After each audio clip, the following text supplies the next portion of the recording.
Hello students. तो आज हम पढ़ने जा रहे हैं एम्पियर का परिपथीय नियम।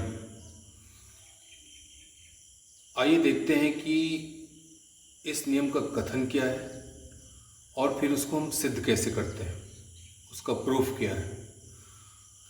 तो एम्पियर का नियम किससे रिलेटेड है?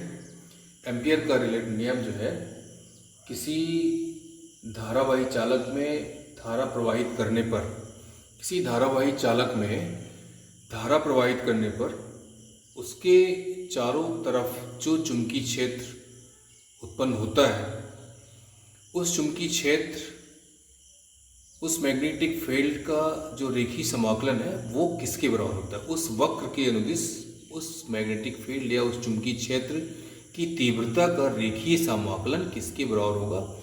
इससे रिलेटेड जो है एम्पियर का नियम है। इसकी बात एम्पियर का नियम कहता है। एम्पियर का परिपथीय नियम, एम्पियर सर्किटल लॉ कहलाता है ये। तो एम्पियर ने स्टेटमेंट दिया कि निर्वात में किसी बंद वक्र के चारों ओर चुंबकीय क्षेत्र वेक्टर बी का रेखीय समाकलन उस वक्र द्वारा घिरी कुल धारा कैपिटल आई का म्यू नॉट गुना होता है। या कभी कभी शब्द धाराओं का भी यूज, घिरी कुल धाराओं का म्यू नॉट गुना होता है। तो एम्पियर ने कहा, एम्पियर के परिपथीय नियम के अनुसार निर्वात में किसी बंद वक्र के चारों ओर चुंबकीय क्षेत्र वेक्टर बी का रेखीय समाकलन उस वक्र द्वारा घिरी कुल धारा कैपिटल आई का म्यू नॉट गुना होता है। अर्थात वेक्टर रेखीय समाकलन vector B dot d l, line integral of vector B dot d l equal to mu naught I, जहाँ म्यू नॉट क्या है? वायु या निर्वात की चुंबकशीलता है। ये एम्पियर का नियम है, उसका कथन है। अब आइए चलते हैं, हम इसको प्रूफ, इसका प्रमाण क्या है, हम इसको सिद्ध करके देखते हैं कि क्या ऐसा है।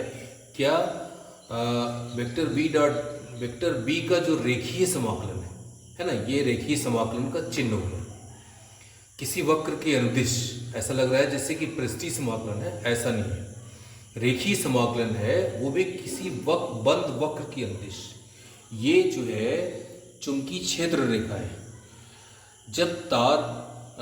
जब चालक एक्स वाई में धारा प्रवाहित करते हैं तो उसके चारों तरफ चुंबकीय क्षेत्र उत्पन्न हो जाता है। ये हम शुरू से पढ़ रहे हैं, ऑस्टेट का नियम है और धारा का चुंबकीय प्रभाव भी है।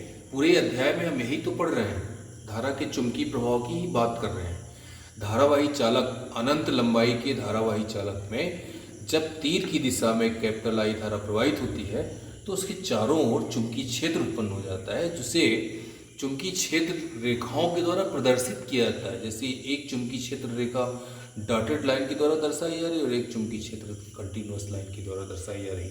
तो ये जो है मैग्नेटिक लाइंस ऑफ फोर्स कहलाती है। चुंबकीय बल रेखाएं भी कहते हैं इनको, चुंबकीय क्षेत्र रेखाएं भी कहते हैं। यहाँ पे चुंबकीय क्षेत्र की दिशा दूसरी ओर है और यहाँ पे चुंबकीय क्षेत्र की दिशा दूसरी ओर है। इसको भी हम मैक्सवेल के कार्क-स्क्रू नियम के द्वारा जो है पता कर सकते हैं कि अगर नियम क्या कहता है कि अगर धारा अंगूठे की दिशा में प्रवाहित हो तो चालक को पकड़ने के लिए उंगलियां जिस दिशा में घूमेगी वही चुंबकीय क्षेत्र की दिशा होगी। चालक ऐसे हो जाए तो उंगलियों को घूमने के लिए ऐसा हो जाएगा।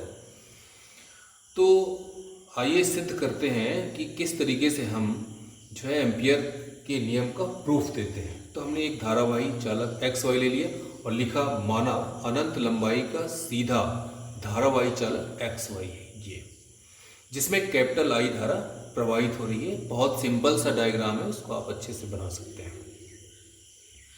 तब चालक से स्मॉल आर दूरी पर स्थित किसी बिंदु पर चुंबकीय क्षेत्र की तीव्रता, ये स्मॉल आर दूरी पर, यहाँ पर हमें जो है यहाँ पे चुंबकीय क्षेत्र की तीव्रता कैलकुलेट करनी है, जो कि हम पहले ही कर चुके हैं और उसका मान सीधे यहाँ पे रखेंगे। v equal to mu naught upon 4 pi into 2i upon are.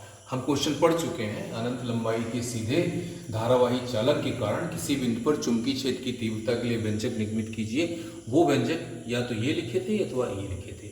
तो सबसे पहला काम हमने किया है कि अनंत लंबाई के सीधे धारावाही चालक एक्स वाई में धारा I प्रवाहित करने पर कितना मैग्नेटिक फील्ड उसके चारों ओर उत्पन्न हो रहा है, इतना मैग्नेटिक फील्ड उत्पन्न हो रहा है। अब इसका रेखीय समाकलन ज्ञात करेंगे और देखेंगे कि जो है इस बंद वक्र की अनुदिश रेखीय समाकलन क्या इसके इक्वल आता है अथवा नहीं। तो चलिए शुरुआत करते हैं। तीव्रता लिखने के बाद लिखते हैं, अब माना बिंदु P पर चुंबकीय क्षेत्र रेखा पर कोई अल्पांश dl है, यहाँ पे हमने एक अल्पांश dl ले लिया, तब वेक्टर B व वेक्टर dl की दिशा समान होगी, अर्थात उनके बीच 0 डिग्री का कोण बनेगा। जब इस पॉइंट पर चुंबकीय क्षेत्र की तीव्रता B और dl दोनों की दिशाएं एक समान होगी, तो उस समय उन दोनों के बीच का कोण क्या होगा, 0 डिग्री। ठीक है ना। चलिए अब हमारा काम है समाकलन ज्ञात करना, तो समाकलन ज्ञात करते हैं।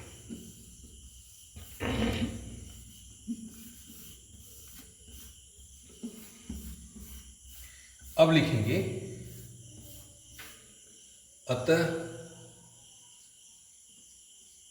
स्मॉल r त्रिज्या, स्मॉल r त्रिज्या के वृत्त के चारों ओर,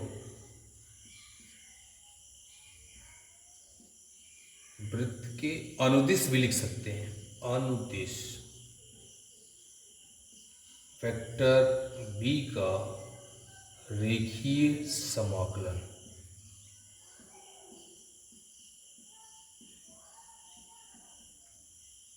रेखीय समाकलन उसको हम दर्शाएंगे ऐसे, रेखीय समाकलन किसका, वेक्टर B डॉट, ये dl हो गया, अच्छा ये हो गया। इसको हम ऐसा भी लिख सकते हैं, इन दोनों साइनों को हटाना है तो यहाँ पे डॉट प्रोडक्ट है, डॉट प्रोडक्ट किसके बराबर होता है, B dl cos, अब थीटा का मान कितना है, 0 डिग्री है, तो हमने 0 लिख लिया। फाइनली हमको वैल्यू प्राप्त क्या होगी, वैल्यू हमको प्राप्त हो जाएगी B dl के, और समीकरण 1 में जो आपने मान निकाला है, समीकरण 1 से मान रखने पर, समीकरण 1 से मान रखने पर,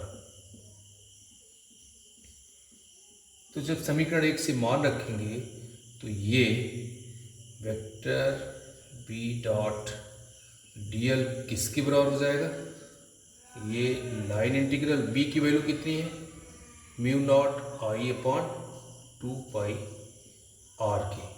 अब इसमें से जो कांस्टेंट टर्म है उसको हम निकाल देंगे बाहर, तो कांस्टेंट टर्म क्या है, mu naught I upon 2 pi r, और इसका समाकलन होगा, सिर्फ इसका समाकलन होगा dl का। तो यहाँ पे वेक्टर नहीं रखना है, यहाँ पे सिर्फ dl रखना है और dl का समाकलन होगा यहाँ पे। तो इतना हो गया। अब यहाँ पे कांस्टेंट टर्म हो गया है। इसके बाद हम देखते हैं कि ये जो सरफेस लाइन इंटीग्रल dl का लाइन इंटीग्रल है वो किसके बराबर होता है, और वो मान के उठा के यहाँ पे रख देंगे।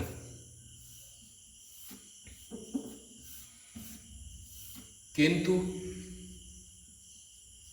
जो dl का लाइन इंटीग्रल है dl वो 2 पाई r के बराबर है। देयरफॉर ये जो वेक्टर B और डॉट dl है ये किसके बराबर हो गया, mu naught I upon 2 pi r, और उसके स्थान पे 2 पाई r कर देंगे, ये कैंसिल हो गया इससे। तो यहाँ पर ये जो प्राप्त होगा अपना रिजल्ट, जिसको हम रिजल्ट कहेंगे, जो हमें सिद्ध करना था कि ये line integral of vector B equal to mu naught I के।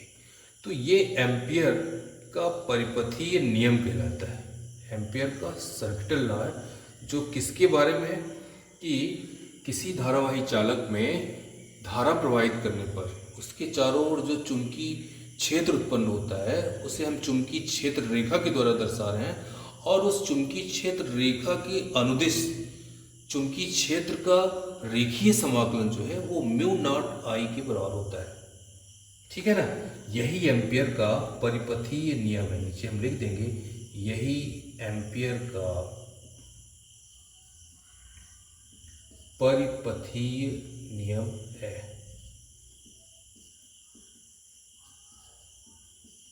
यही एम्पियर का परिपथीय नियम।